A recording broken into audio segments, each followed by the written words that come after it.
subaxnimadii July 2017 wuxuu isticmaalay laptopkiisa isagoo jooga guriga ku leeyahay xaafad aad loo ku tala magaalada Bangkok. Wuxuu waqtigaas ku jiray shaqadiisa online-ka ee 1102 ee uu ka sameeyay lacagaha malaayiin dollar gaadhaysa. Laakiin lama filaan ayuu maqalqay aan bash qar ka yeeshay albaabkiisa. Gabadh wadata gaariga Toyota ayaa waxa ku dhufatay deerka gurigiisa. Shaqadii waqtigaas u fadhiyay ayuu ka soo kacay. Wuxuu soo aaday dhinaca albaabka si uu u ogaado waxa ka dhacaya meesha ayaaba lagu sugayay. Wuxuu ku dhacay dabinka loo dhigay. Gabadha gaariga wadata waxay ahayd askari FBI, DIA iyo FBI fursad waxay sugayeen muddo aad u dheer inay ku dhigaan gacanta The King of Dark Web. sirdoonka dowladda ayaa iska kaashaday soo afjaridda iyo qabashada 6 iyo 20 jirkan aasaasay mid ka mid ah website-yada ugu halista badan internetka.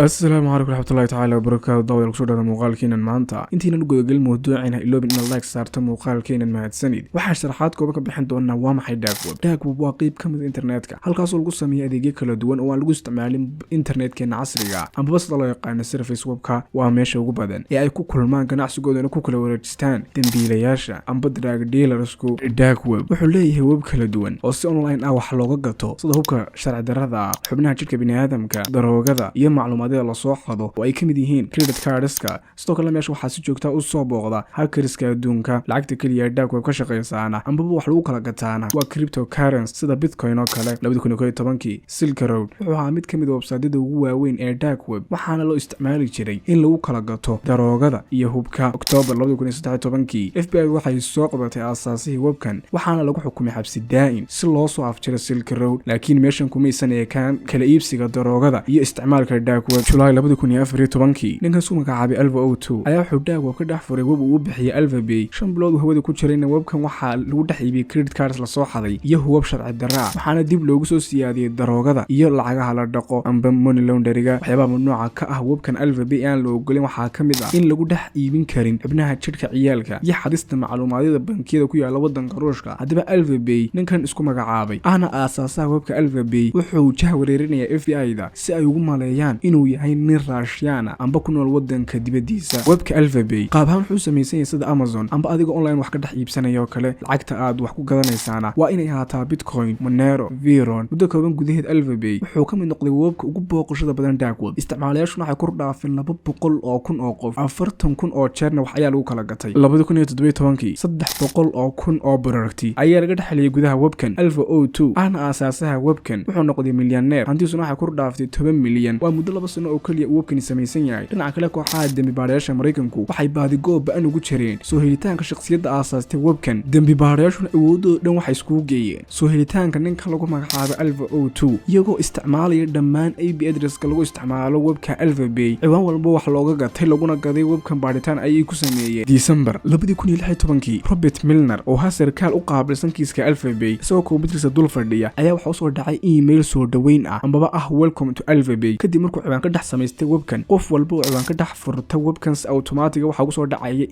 emailkaasina wuxuu ka imanayaa aasaasaha webkan. dambibaarayaashu hadda waxa u furmatay wado waxayna baaritaan ku sameeyeen emailkaas. magaca emailku sidan ayuu qornaa waxayna soo heleen magaca Alagas inta qofka ku isticmaashay media sida Facebooka iyo emailada kala duwan. sawirkan ayayna soo heleen. baaritaanka kadib waxay ogaadeen in emailkan lagu isticmaalay Bible iyo meelo kala duwan waxna laga gatay. magaca qofka iskale emailkana waa Alexander Cassius. hadda waxay heleen magaciisa iyo sawiradiisa laakiin su'aashu waa halkuu joogaa ninkani. Results of what they call the largest international operation.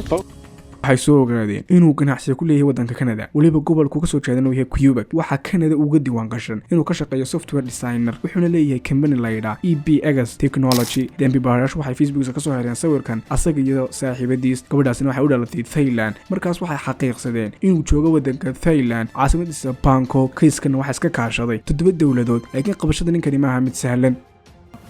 meeshuu degan yahay iyo gaariyaasha uu ku socdo ayaa la soo helay. qabashadiisana waxaa la sugayay fursad. gaari Toyota ay wadata gabadh FBI ayaa waxay soo aaday dhanka guriga Cassius waxayna si ku talagal ugu dhifatay albaabka guriga. qaylada iyo buuqa gaariga awgi Cassius shaqadii uu dul fadhiyay ayuu ka soo cararay wuxuuna soo aaday dhanka albaabka. laakiin meesha u fiirso laptopkiisa ayuu kaga jiray shaqada wuxuuna ahaa mid markaas ku dhex jira webka Alphabay. isagoo laptopkiisa loo garin ayuu soo aaday banaanka. fursadana waa mid ay la gaadiyeen boolisku markuu ogaaday in shirqool loo dhigay uu dhexda kaga jiro isla markiiba wuxuu la soo baxay mobilkiisa si uu u logoreeyo webka isla markiiba waxa qabtay oo kusoo booday askarta mid kamid ahaa meeshaas ayaana lagu katinadeeyay Cassius oo ha Canadian hantiisu waxay kor dhaaftay 25 milyan gawaariyaal qaali ah guriyo hoteelo malaayiin cryptocurrency qabashadiisii hal isbuuc kaliya kadib 12 July sanadii 2017 Alexander Cassius wuxuu isku dhex dilay xabsiga meeshaasna waxa lagu soo afjaray boqorkii dark web waxaana hawada laga saaray webka Alphabet.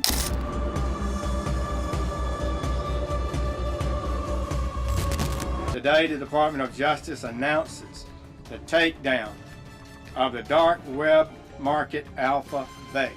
This is the largest dark market web place takedown in world history. halkaas ayuuna inoogu eegay muuqaalkeena maanta ha iloobin haddii ku qanciyo muuqaalkan in like saarto subscribe na saar haddaad ku cusub tahay kanaalkeena maankal waad mahadsan tahay maca salaama fi amaanillah.